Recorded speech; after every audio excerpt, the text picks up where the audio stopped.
Yo, what is going on, guys? And welcome back to 365 Analytics. And today it is officially time to start dancing. It is here, 2026 March Madness NCAA basketball tournament, one of my favorite times of the year. Constant basketball going around, and it's a blast. It's an absolute blast, ladies and gentlemen. But this is a yearly thing now, third annual year on the channel. We're going to be doing my bracket. Last year wasn't very good. A little bit better in 2024, but last year wasn't very good. And I have some interesting picks in store this year. Been a very, very fun year. College basketball feels like it's delivering a classic every single night. But without further ado, I'm going to stop yapping. I'm going to try to go through this relatively quickly and not try to drag the video on like I do oftentimes. But if you guys do enjoy today's video, please like, subscribe to the channel, and turn on post notifications for more content exactly like this. And let's get right into it. So, it's been a very, very interesting college basketball season. The first four starts today. I'm recording this on Tuesday afternoon. That might affect my bracket in some certain some ways, but let's just get right into this. We'll talk about it as we go. East region. We have a stacked region. That's kind of like the talk of the town coming out of Selection Sunday. We have a stacked coaches. John Shire. You have Rick Pitino. You have Bill Self. You have obviously Tom Izzo. You have Mick Cronin. You have Dan Hurley. There is a ton of stat coaches in this region, but I'm gonna take Duke to start it off. I think they are obviously been the best team, or the number one in the AP poll to finish the year. Been the best team all year long. We'll see if Caleb Foster is healthy to start the tournament, but either way, I'm taking Duke to advance. Ohio State TCU. Here is the opening game of the tournament, the 8-9, the opening game, the first game. 50% of brackets will be chalked after the first game, but I am going to take Bruce Thornton in his tournament debut. Ohio State makes the tournament with Jake Diebler and Bruce Thornton for the first time in a few years now, and I'm going to take them to get it done in the first game. TCU's been a little inconsistent. They've had some really good wins. They've had some pretty bad losses, but I'm going to give it to Ohio State here. I trust Bruce Thornton to get this one done.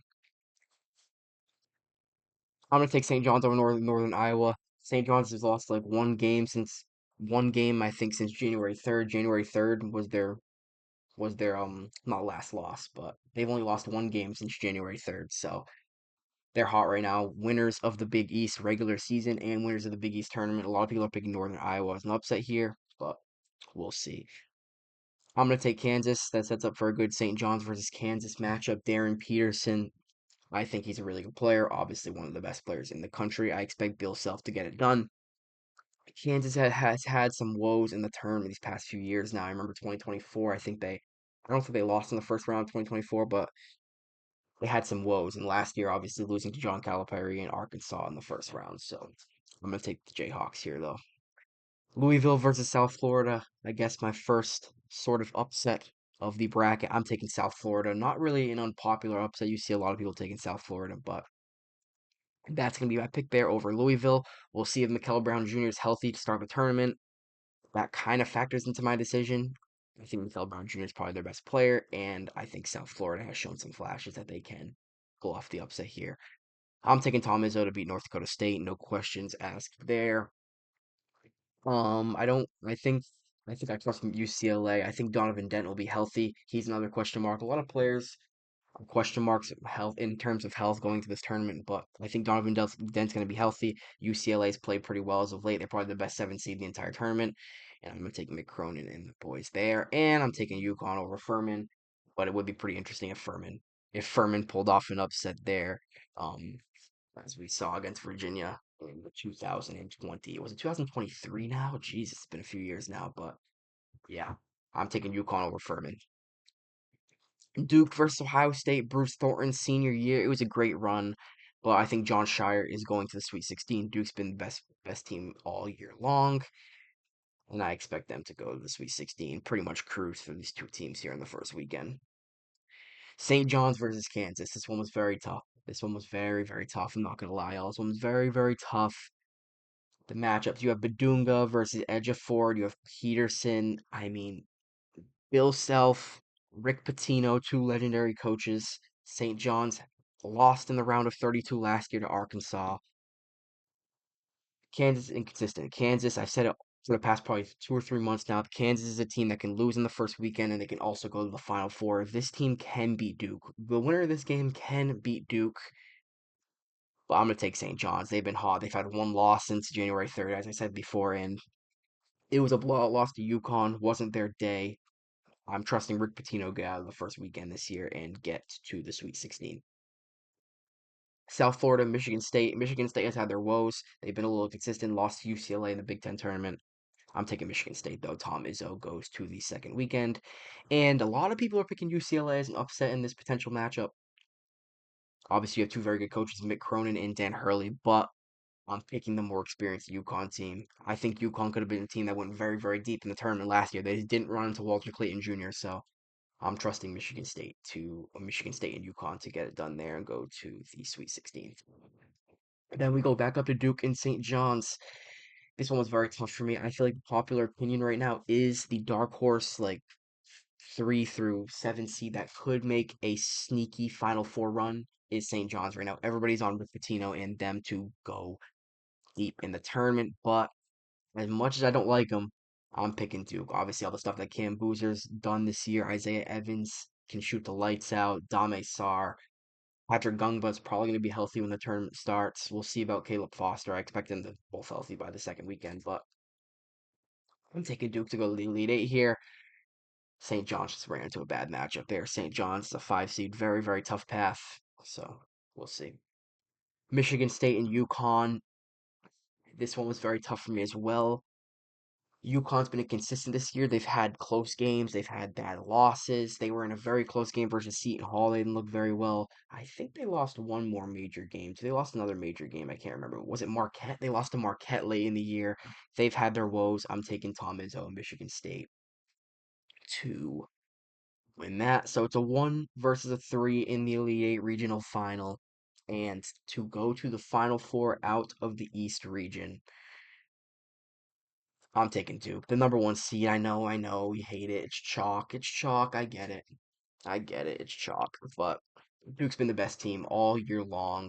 They have huge wins. They have huge wins against Michigan. They have two losses all year long. It was a buzzer beater versus North Carolina and a blowout loss versus Texas Tech when they were fully healthy with JT Toppin and all them. So out of the East region, a very, very stacked region. A lot of good teams here. A lot of teams that in other regions, I might pick them to go to the Final Four if they were in other regions. I'm taking Cam Boozer, the likely player of the year, and Duke to get it done and go to Indianapolis. I know the logo is a little bit warped and miscolored here. It's because I have dark mode on, but yeah. Out of the East region, I'm taking Duke. Then we are going to jump over to, I think we're going to jump over to the West region before we jump over to that region. We're going to jump over to the West region because these two teams are playing today, and then we're going to go down here after that. But these two teams are playing tonight, and that's a matchup I want to talk about a little bit. So, Long Island, I know it's a big joke right now to pick them over Arizona, but I'm taking Tommy Lloyd and Arizona to beat Long Island. I would love to see an upset though, man. I would love to see an upset. I'm not gonna lie. Utah State, their head coach came out and said they feel like they're disrespected. They won the Mountain West title game. I actually agree. I think they should have been a little bit of a higher seed. I think a nine's a little bit disrespectful. I think they are a better team than Villanova, and I'm gonna take the 9 seed to get it done there in Utah State. Wisconsin and High Point. A lot of people are on High Point here. I believe High Point went 30-4 this season. They had or you can actually see here, they had a suggested picks actually High Point. Yeah, High Point went 30-4. Wisconsin went 24-10. Nick Boyd, those guys can shoot the lights out. Wisconsin, I'm not taking Wisconsin to lose this early. Arkansas and Hawaii. I think Darius Akov Jr. is the best player in the entire country right now. It's been a good run to get to the tournament in Hawaii, but I'm taking Arkansas and John Calipari, one of my favorite coaches in the entire college basketball's history. So I'm taking Calipari to get it done, and yeah. BYU, Texas, NC State. Obviously, the story with BYU is inconsistency. I mean, inconsistency. Is Devonta enough to carry BYU to a few tournament wins? Texas, NC State play tonight. Texas, obviously, with Sean Miller, second straight year for Sean Miller in the first four. He was with Xavier in the first four last year. NC State, they've had a little bit of a woes over the past few weeks. I think they had one win in the past 6 games, whatever it is. Will Wade, they were looking like a tournament lock, then started slipping a little bit. But I think what I'm gonna say now is if NC State, I'm gonna pick the winner of this game right now. I'm gonna pick the winner of this game, especially if NC State gets out. I think I trust Will Wade. I like Will Wade as a coach. I think he's a great coach, even if NC State's had some woes in the past few weeks. Texas, I mean, I might take BYU if they end up playing Texas. I might end up switching that, but right now, I think NC State's gonna win tonight. I do think NC State is gonna win tonight, and I'm taking NC State to actually get out of the first round if they do end up winning, which obviously statistics say that one first four team that usually wins a first round game. So yeah. I'm taking Gonzaga over Kennesaw State, the three bid West Coast Conference this year. Miami and Missouri. Um, this game is being played in Missouri. Ken Palm doesn't really like Missouri that much. Obviously, net ranking. Miami pretty much has the stats. They have the advantage in the stats. Missouri's had some good wins. They've also had some mid losses. I don't know why I can't see this. This app's bugging a little bit today, but Miami, they've lost to Virginia, lost to Louisville, but beat Louisville back to back. This game's in Missouri, so it will be a Missouri crowd. That's kind of the reason I'm taking Missouri in this game. But Miami, I think they've done very, very good things this year. So, I mean, this that game can go either way. And Purdue, they've been kind of heating up more as of late. I've been a big critic of Purdue because they were the preseason number one and all that, but I'm taking Purdue. Okay, Arizona, Utah State. I am taking Tommy Lloyd, Braden Burries, and the boys. Wisconsin, Arkansas. This is going to be a banger of a game, man. Wisconsin can shoot the lights out. Arkansas is always going to have the best player on the floor with Darius Acuff Jr., Trevon Brazil. He can play. I mean, Billy Richmond. They have guys. They have guys. They have guys. Malik Thomas is very good, but I'm going to take Arkansas. I'm going to take Arkansas here. The guard duo, Darius Acuff Jr. I can't say enough about Darius Acuff Jr. I mean, he's probably my favorite player in the country right now. So that sets up an Arizona Arkansas Elite Eight matchup between Tommy Lloyd and Jim Calipari. I'm taking Gonzaga here. I'm taking Gonzaga over Texas or NC State, presumably NC State, and I'm taking Purdue over Missouri. That game will probably be a big Purdue heavily, but yeah.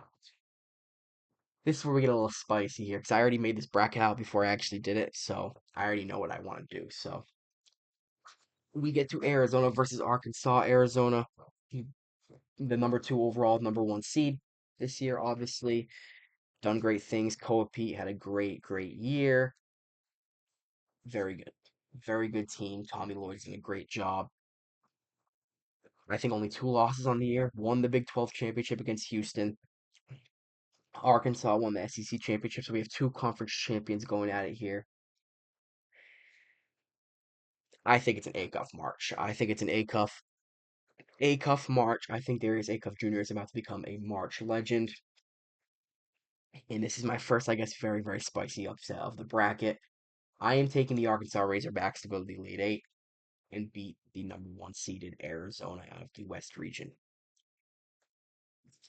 And Purdue's played better as of late, beating Michigan to win the Big Ten championship. I'm taking Purdue. So you have a tale of two guards here. You have Darius Acuff Jr., a freshman, the young gun can shoot the lights out, versus Braden Smith, who is a playmaker. He's a playmaker, now a senior in his last ride at Purdue. They've had the ups, they've had the downs. John Calipari versus Matt Painter. You have you have Trey Kaufman Wren, you have Trevon Brazil, you have guys, you have big men in this game with Oscar Clough. I mean, this is going to be a very good game, but evidently does happen. I'm taking the Arkansas Razorbacks to go to the Final Four and be the winners of the West region as a number four seed. So we are not fully chalk on this bracket. We are not fully chalk. We decided to go with something spicy. Might be a little bit biased because I love Acuff, but easily one of my favorite college basketball players of all time. Dude's absolute killer. Absolute killer. But yeah, give me Arkansas to come out of that region. So in the Final Four, we have Duke on the left side and Arkansas on the right side. So we'll set up our first matchup here. Michigan playing the first winner of the first four matchup versus UMBC and Howard.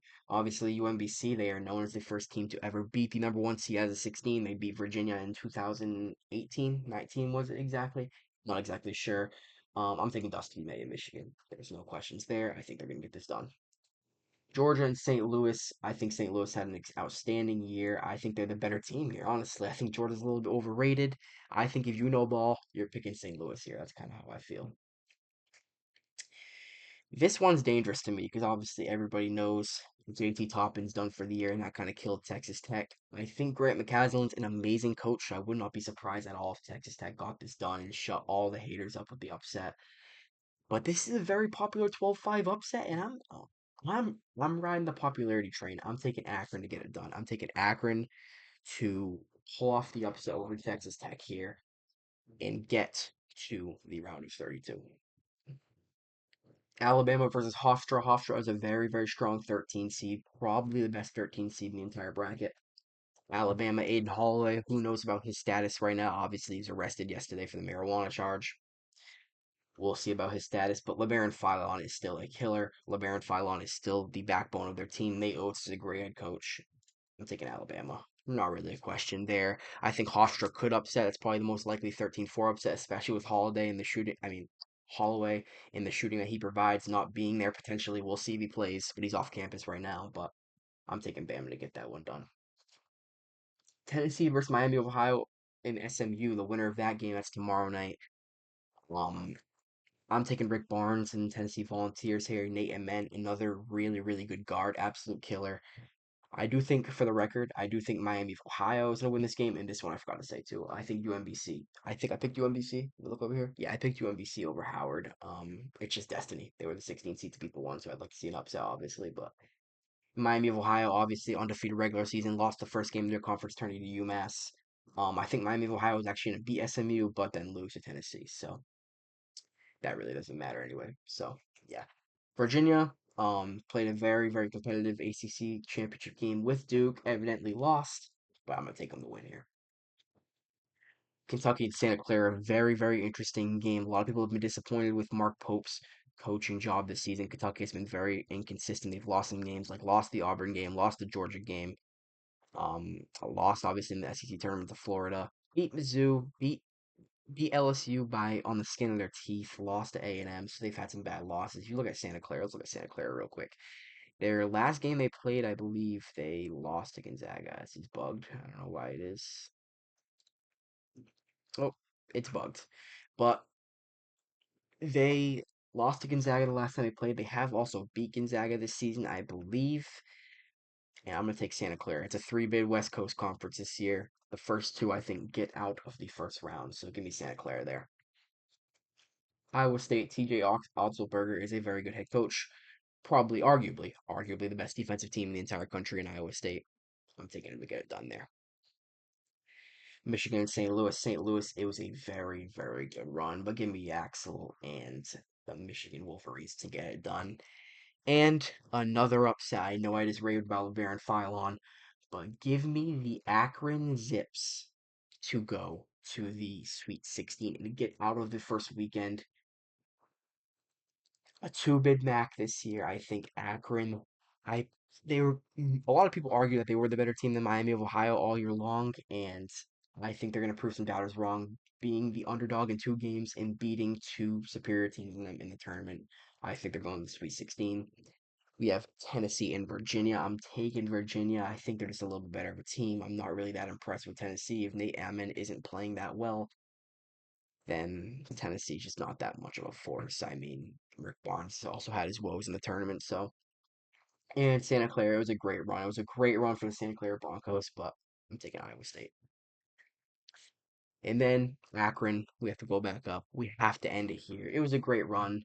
Michigan, um, probably the two best teams, although obviously the third overall one seed, but the two best teams were Duke and Michigan all year long.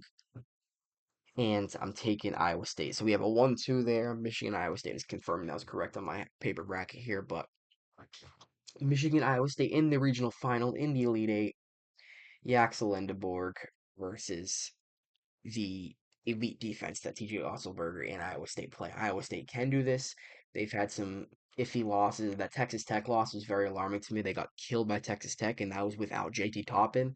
So we know what Texas Tech is now, but I'm taking the Michigan Wolverines to go to The Final Four, and Dusty May makes his second Final Four, this time with a new team, avenging the round of 32 loss last year. I believe they lost to A&M in the round of 32, right? Or maybe did they win that game? I'm trying to remember.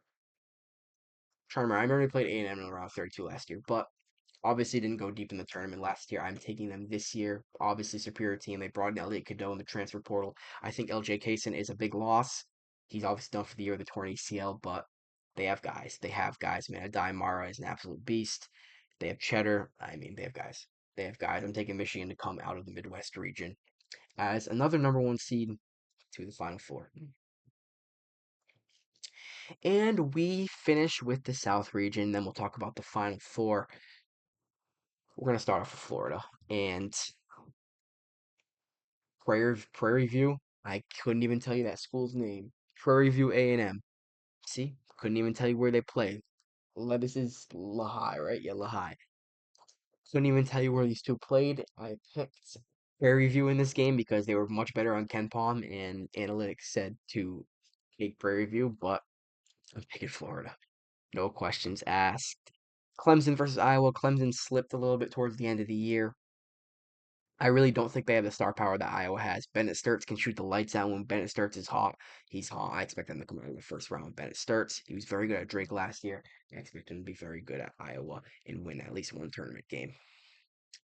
Vanderbilt versus McNeese. Amir Orapan is back. And again, as a 12 seed, last year they beat Clemson in an upset. This year, I'm taking Vandy. Mark Byington, Tyler Tanner. Very, very good year for Vandy. A lot of people think they were screwed over and should have been a higher seed. I think they have a very, very good path based on who they're playing. So let's see. Nebraska and Troy. Neither of these teams have actually ever won an NCAA tournament game. If it's not this year for Nebraska, is it ever? Give me Nebraska. I believe they started 20 and 0 on the season, so I expect them to at least win this one, even if they are a little bit overrated. North Carolina versus VCU, another game a lot of people are picking the upset in. VCU. I mean, VCU is fiery. VCU is fiery. I want to pick VCU with the injuries North Carolina's suffered, obviously. Henry Vassar is their number one option right now. Without Caleb Wilson, I wanted to pick VCU. I really did, but I think North Carolina. I think Seth Trimble is enough. Seth Trimble and Henry Vassar is enough to get out of the first round at least. North Carolina is obviously a blue blood. A blue blood. Hubert Davis has been here before. I'm gonna take them to win it. A lot of people are taking Pennsylvania here out of the Ivy League, winning the Ivy League championship. Fran McCaffrey is back in the tournament. Fran McCaffrey versus Brad Underwood. That's a very, very good story. I'm taking Illinois. St. Mary's in Texas A&M. Very tough game for me to predict. Randy Bennett Ball versus Bucky Ball. It's Bennett Ball versus Bucky Ball. I wanted to pick A&M here. I think St. Mary's is more experienced. Randy Bennett has experience in the tournament. He's made deep-ish runs in the tournament before. Um, and this win, if St. Mary's does win this game, it makes all three teams in the West Coast Conference get out of their first round matchups. That's very, very interesting. And I'm taking Houston over Idaho. If you give me any 215, this is the one I am guaranteeing Houston comes out of this game alive. I do not think Idaho is enough. Obviously, Kingston Fleming's being the backbone this year. Still have Emmanuel Sharp, still have Milos Uzan. Chase McCarty has started to really emerge as a good wing shooter and big man as of late. So they got guys. Florida versus Iowa. I expect Florida to roll in this one. The talent they have with Boogie Flan, Xavier Lee, a bunch of depth. Thomas Houck is maybe the best player other than Acuff. Maybe the best player in the SEC. He is absolutely elite. Vanderbilt and Nebraska. Honestly, this one will be a really close debate for a lot of people. This one's not hard for me. I'm taking Vanderbilt. I expect them to roll in this game. Nebraska has had a lot of iffy games over the later weeks, so I'm taking Vandy to go to the Sweet 16 in the second weekend there. North Carolina versus Illinois. I expect Illinois to get it done here. Without Caleb Wilson, it's just tough. They had Caleb Wilson, they'd be a 5-4 seed. That's just the reality. They lost their best player, but they still have a serviceable enough team to compete in the tournament, beat VCU and teams like that. But yeah, Houston versus St. Mary's. Houston should win that. Really, no questions asked for me. And we go to Florida versus Vanderbilt. Rematch of the SEC tournament that happened a few weeks ago. These two teams have beat each other this year. Well, the last matchup they played in the SEC tournament, Vanderbilt beat the brakes off them. It was a bad shooting day for Todd Golden and the Gators. Tyler Tanner really came alive and got it done, sending them to the SEC championship game where they evidently lost to Arkansas. But I'm taking them to beat them again. Give me the Vanderbilt Commodores, who are heavily underseeded, to beat Florida for the second time in a row. They know the method, so to speak. They know the method. They know the method. Mark Byington, he knows the method to beat Todd Golden.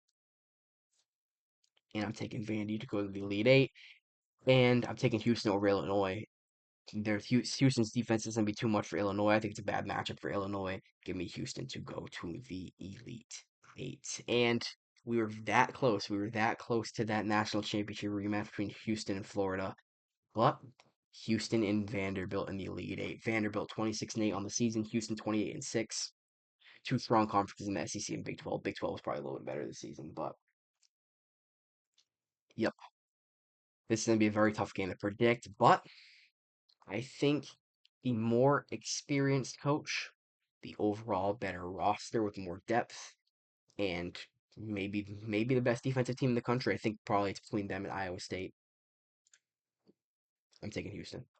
I'm taking Houston to get it done and go to the Final Four.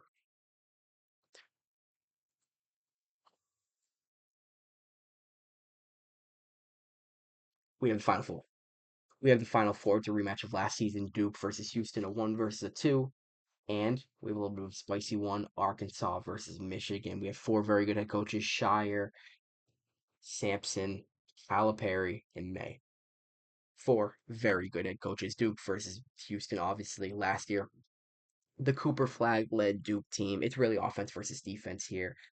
Can Houston do enough to play good defense on Cameron Boozer? Houston, come from behind win versus Duke in the Final Four last year. And we get a rematch of it. We are lucky to have a rematch of it. A 1 versus a 2. This one's tough. This one's tough. Houston is seeking revenge. I like Sampson better than I do Shire. The emergence of some Houston stars coming up late. I'm taking the 2 seed Houston Cougars to go to Indianapolis or to go to the national championship game in Indianapolis and try to get revenge for last season. Then we go to the right side of the bracket, Arkansas versus Michigan. Michigan, the star power that they have. They have a good backcourt and they have a good front court elite head coach in Dusty May. But Arkansas has a more experienced head coach. John Calipari, the noise that he makes in these tournaments, even as a number 10 seed last year with Arkansas. This time, last year was Boogie Fland. It was led by Boogie Fland. This year, it's led by Darius Acuff Jr. and the star power that they have.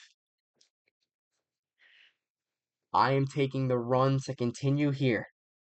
Arkansas, Houston in the national championship game in Lucas Oil Stadium, April 6th. Two elite head coaches, absolute veterans, two young, star-studded freshman guards. You have the Malik Thomas factor. You have the Milos Uzan factor. You have the Emmanuel Sharp, one last chance. Houston losing last year. Offense versus defense. You know what they say. What do they say? Defense wins championships. Give me the Houston Cougars to avenge the loss last season. This is a rematch of a game played in the regular season. Can I go back? I don't think I can go back to the game played in the regular season, but it's offense versus defense. These two played, I believe it was in December. Houston emerged victorious, and I expect the same exact thing to happen here in the national championship game. The best defensive team in the country.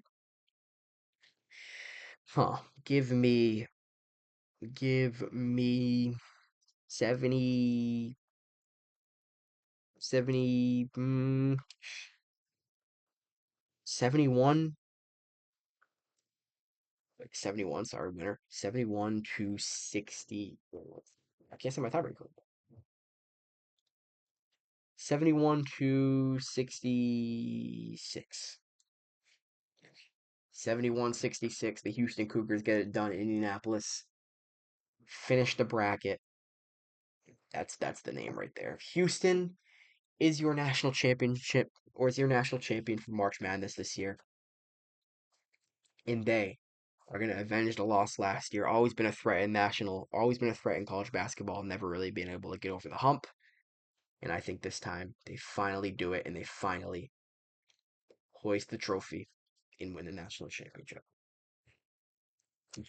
So yeah, people, 30 minutes in, that's this year's. We actually got to pretty much exactly where I wanted to time wise, but that's going to be this year's 2026 March Madness bracket. I hope you guys did enjoy today's video. If you did, please like, subscribe to the channel, and turn on post notifications for more content exactly like this. We will be back. We will probably have another college basketball video in the middle of the tournament, maybe before the Sweet 16 next week. We'll talk soon. Hope you enjoyed the video. See y'all next time.